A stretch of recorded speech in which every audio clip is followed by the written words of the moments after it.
अस्सलामुअलैकुम नाज़रीन, हमारा यूट्यूब चैनल अहमद दवाखाना ज़रूर सब्सक्राइब करें और बेल आइकन को प्रेस करें ताकि बीमारियों के हिसाब से वीडियोस पर वक्त आप तक पहुंच सके। शुक्रिया। अस्सलाम वालेकुम, मैं हूं डॉक्टर अहमद खान नियाज़ी। होपफुली आप सब खैरियत से होंगे। आज के इस वीडियो के अंदर डिस्कस करेंगे कि डायबिटीज़ यानी कि शुगर का मर्ज़ खुदा न खासा आपको लाक हो चुका है, तो टू द पॉइंट इसके लिए घर के अंदर क्या ऐसी रेमेडी है जो आप इस्तेमाल करके आप शुगर जैसे मर्ज़ को बीट कर सकते हैं। एक बात हमेशा याद रखिएगा, वो लोग बहुत घाटे का सौदा करते हैं जो शुगर जैसा मर्ज़ लाक होने के बाद इसके अगेंस्ट पॉलिसी जो है वो इख्तियार, उनका ख्याल होता है कि वो हर चीज़ खाते रहेंगे और डायबिटीज़ के साथ शायद वो फाइट कर सके। तो ये बिल्कुल एक घाटे का सौदा है। आपने हमेशा याद रखना है कि अगर आपको शुगर या डायबिटीज़ का मर्ज़ लाक हो चुका है तो आपने इसके साथ कंप्रोमाइज़ करके चलना है। इसलिए कोशिश करें हमेशा डायबिटीज़ को वो लोग या शुगर को वो लोग बीट कर सकते हैं जो अपना प्रॉपर डाइट प्लान फॉलो करते हैं। अगर आप अपना प्रॉपर डाइट प्लान फॉलो करेंगे और साथ हल्के पैमाने पे एक मेडिसिन को अपनी लाइफ का हिस्सा बना लेंगे तो उसका फ़ायदा ये होगा कि आपकी जो शुगर है वो फिर इंसुलिन लेवल पे नहीं जाएगी, यानी कि बिल्कुल वर्स्ट कंडीशन इख्तियार नहीं करेगी जिसमें फिर आपको इंसुलिन जैसे इंजेक्शन का सहारा लेना पड़ता है। तो आज इसमें टू द पॉइंट डिस्कस करेंगे कि क्या रेमेडी आपने इस्तेमाल करनी है। सबसे पहले आपने जो है इसमें 25 ग्राम जो है मेथी दाना ले लें। मेथी दाना एक अल्लाह पाक ने जड़ी बूटियों के अंदर एक बेहतरीन किस्म की शफा रखी हुई है। अगर कोई शख्स जड़ी बूटियों का बेहतरीन इस्तेमाल करना जानता है तो मेरे ख्याल में उसको किसी और मेडिसिन की ज़रूरत नहीं है। आप इन्हीं जड़ी बूटियों से अपनी हर बीमारी का ऑलमोस्ट जो है इलाज कर सकते हैं।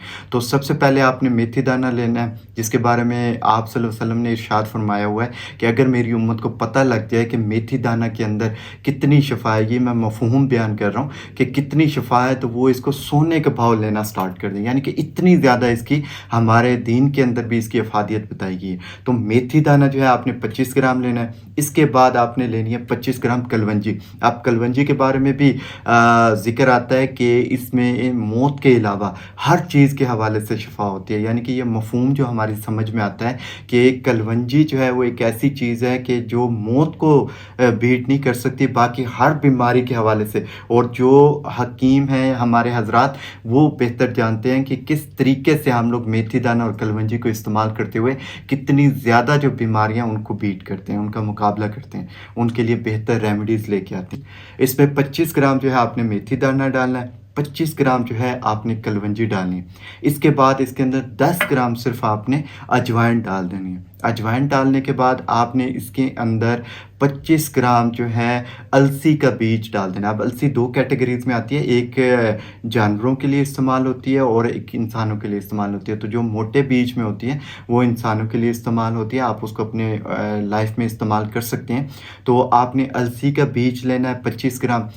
इसके बाद आपने 25 ग्राम जो है इसके अंदर काले जौ ऐड कर देने हैं। आप काले जौ जो है, इनको काले जौ भी कहा जाता है, सिंपल जौ भी आप कह सकते हैं, और इनको शुगर जौ भी कहा जाता है। तो जिस तरह आपको मुनासिब लगे आप इस नाम लेके इनको परचेज़ कीजिए।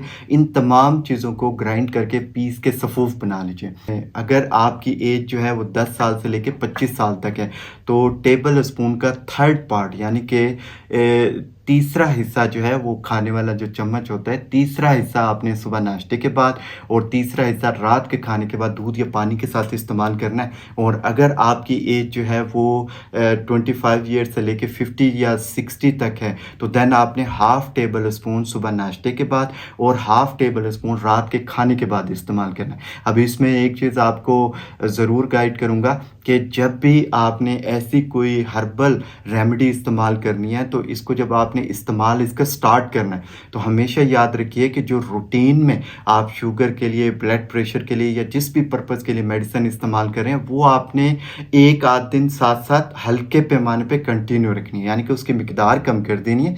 लेकिन इस मेडिसिन के साथ आपने वो कंटिन्यू रखनी है। फिर इस तरह आहिस्ता आहिस्ता एक आध दिन के बाद उसको आपने ड्रॉप कर देना और ये इसको परमानेंटली आपने इस्तेमाल करना स्टार्ट कर देना। तो इंशाल्लाह इसको इस्तेमाल कीजिए, बहुत बेहतर रिजल्ट्स आएंगे।